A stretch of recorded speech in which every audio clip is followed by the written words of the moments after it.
Anime finished this year number 56. I'm in love with the Villainess. 9 out of 10.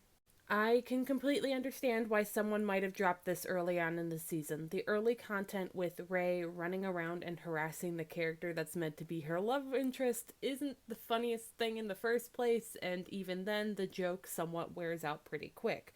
Certainly not perfect. However, if you are willing to stick around and give the rest of the show a go, it does something really wonderful with the time that it has.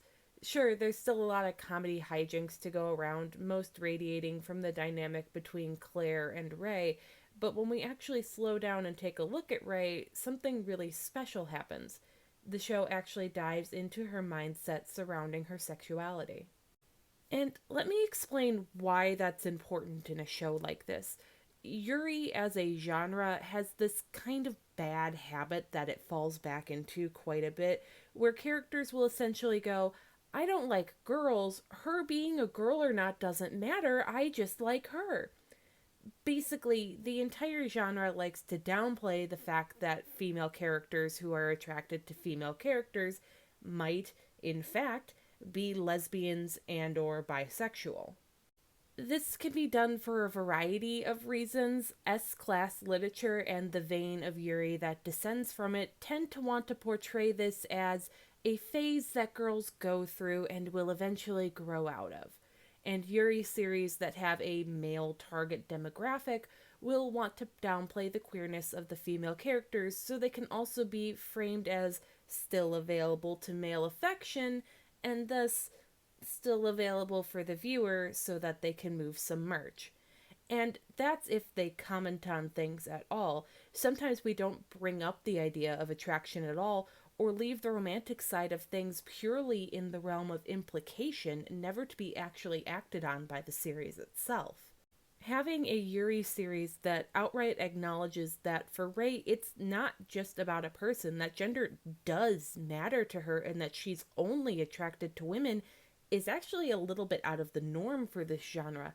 It's impressive that the series took the time to make it clear, and in doing so, the series becomes partly about Rei's sexuality.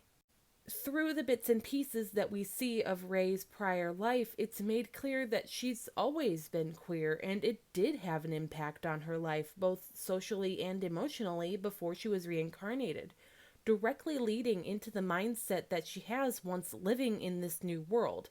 The fact that Rei is a lesbian and always has been is a formative part of her character that leads directly into her choice to just support the girl that she loves, even if she expects that said girl will never love her back.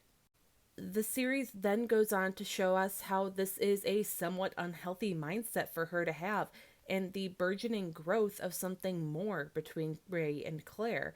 It's well worth watching if that's something that's up your alley, and the way that the series ends is both quite satisfying, but also leaves me wanting more so much that I've committed to reading the novels just in case this one doesn't get a second season. I will willingly admit that the first part of the series can be a touch of a hurdle for some people to get over, but I think that if you dropped it because of the type of humor it was employing, it's worth giving a second chance. It might seem at first that this is going to be a series that is Rei wearing Claire down through harassment, but that's really not it. Where the relationship develops is in those quiet moments between the jokes and the plot, where Rei lets her facade of jokes drop and is honest with both Claire and herself.